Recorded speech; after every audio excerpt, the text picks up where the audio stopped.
আসসালামু আলাইকুম বন্ধুরা, আমি এখানে তালের মালপোয়া বানাবো। তার জন্য একটি তাল নিয়ে নিয়েছি, কেন কি এখন তালের সিজন। তো তালের সিজনে কোনো না পিঠা হবে না, কোনো দিন হয়। তালের সিজনে তো তালের পিঠা তো বানে, তো সেই জন্যে আমি তালটি নিয়ে নিয়েছি তার জন্য মালপোয়া বানাবার জন্য। সেই জন্য আমি ডালটিকে ভেঙে নিলাম। তো ভেঙে নেবার পর আমি যে ওপরে কালো হিস্সাটা বের করে নিচ্ছি। তো বের করে নিয়ে আমি ঝাঁকার ভিতরে একটি বাসন রেখে আমি মেথিটা বের করে নেব। মেথিটা বের করে আমি নিলাম। ওরপর আমি দেখছি খুব ঝমাঝম বৃষ্টি হচ্ছে, অতিরিক্ত জোরে বৃষ্টি হচ্ছে। তো খুবই ভালো লাগছে।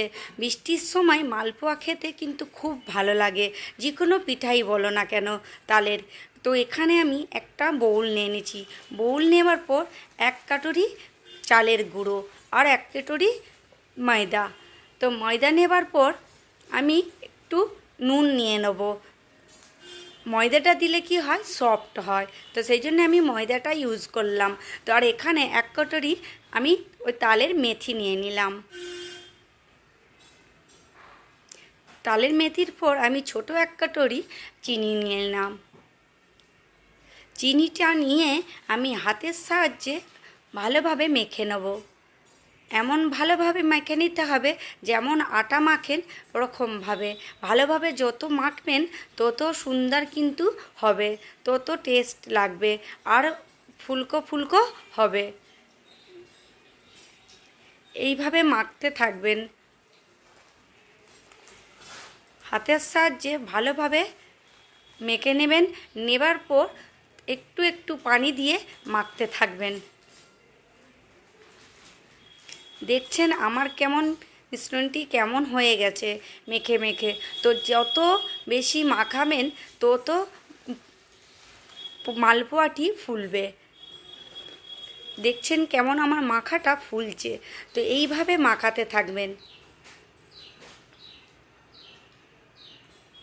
তারপর আমি চামচের সাহায্যে ভালো করে মাখিয়ে নেব।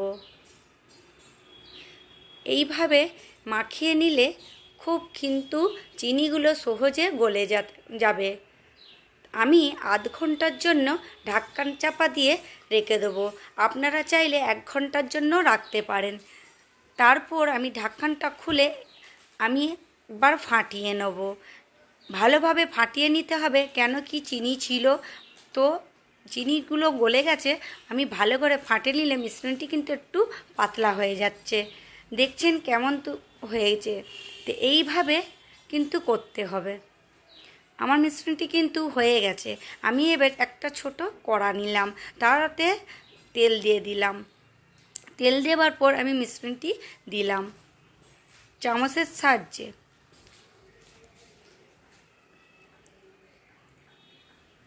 দেবার পর আমি চামচের সাহায্যে তেলগুলো ওপরের দিকে তুলে দেবো, কেন তার জন্য তো ফুলবে।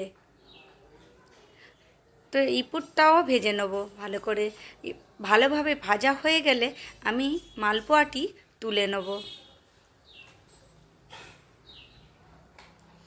দেখছেন আমি এইভাবে মালপোয়াটি তুলে নিলাম। তুলে নেবার পর আমি আবার এইভাবে ভেজে নেব।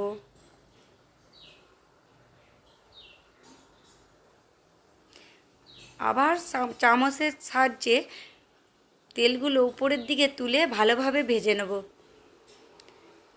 দেখছেন কেমন ফুলে যাচ্ছে আমার মালপোয়াটি, ঠিক এইভাবে ফুলে যাবে। তারপর আমি উল্টে দেবো, উল্টে এইভাবে ভেজে নেব। এইভাবে ভেজে নিয়ে 2 পিসটি ভালোভাবে ভাজা হয়ে গেছে আমার। এবারে আমি মালপোয়াটি তুলে নেব। যেমন সুন্দর কালার হয়েছে তেমনি সুন্দর খেতে। তো দেখছেন এখানে কেমন ফুলকো হয়েছে মালপোয়া। এরমভাবে আমি সবগুলো কিন্তু ভেজে নেব। আমার এখানে সবগুলো ভাজা হয়ে গেছে।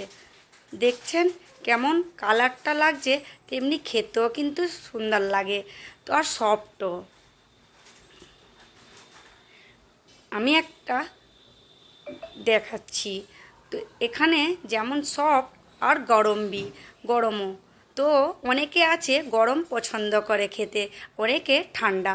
আপনারা চাইলে গরমও খেতে পারেন, নাহলে ঠান্ডা। আমার ভিডিওটি ভালো লাগলে একটা লাইক করে দেবেন আর সাবস্ক্রাইব জরুর করবেন, আর কমেন্ট মে জানাবেন কেমন লাগলো ভিডিওটি,